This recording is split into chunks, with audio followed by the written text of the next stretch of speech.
Il existe une sourate que la quasi-totalité des musulmans connaissent. Une sourate qui est l'une des plus courtes, mais qui possède de nombreux mérites. Et la récitation de celle-ci apporte autant de mérite à celui qui la lit que le fait d'avoir récité le tiers du Coran.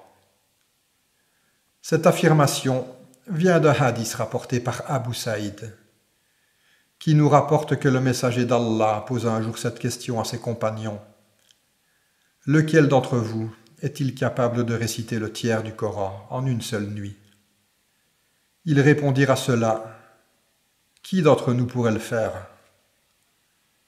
Ce à quoi le prophète leur répondit. « Par Dieu, cette sourate équivaut en mérite au tiers du Coran. » Et cette sourate, c'est la sourate Al-Ikhlas, qui a été traduite par le monothéisme pur. Pourquoi cette sourate possède-t-elle autant de mérite? C'est parce qu'en seulement 4 versets, elle décrit les principaux attributs d'Allah et rejette l'associationnisme dont certains ont fait ou font encore preuve à son égard. Cette sourate a été révélée à la Mecque, suite à une question que les idolâtres du peuple Quraysh ont posée au prophète. Et cette question était qu'il leur décrive comment était Allah. Cette sourate est la 22e à avoir été révélée.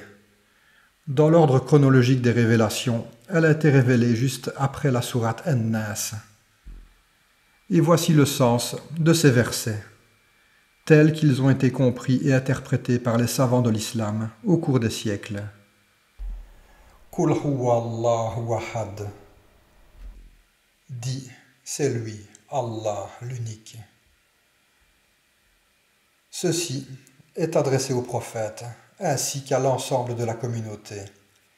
Il est Allah l'unique, signifiant qu'Allah est unique dans sa grandeur, ses attributs et n'a aucun associé. Allahu Samad. Allah, le seul à être imploré pour ce que nous désirons. Allah y met en évidence qu'il est As-Samad. As-Samad est également un des noms d'Allah. Ce terme signifie qu'il se suffit à lui-même et n'a pas besoin de ses créatures. La traduction la plus juste de As-Samad est celui qui se caractérise par la perfection de ses attributs et dont dépendent toutes les créatures. Lam yalid wa lam yulad. Il n'a jamais engendré et n'a pas été engendré. Donc, il n'est pas né et n'a pas donné naissance. En d'autres termes, il n'a pas de commencement et n'a pas de fin. Il est le créateur de tout et n'a été créé par aucun pouvoir. Et cela va également à l'encontre de toutes les religions qui ont attribué des enfants à Dieu. Walam yakun lahu kufuwan ahad. Et nul n'est égal à lui. En d'autres termes, il n'y a rien de comparable à lui dans sa nature, dans les créations qu'il a accomplies. Rien de comparable dans tous les univers existants.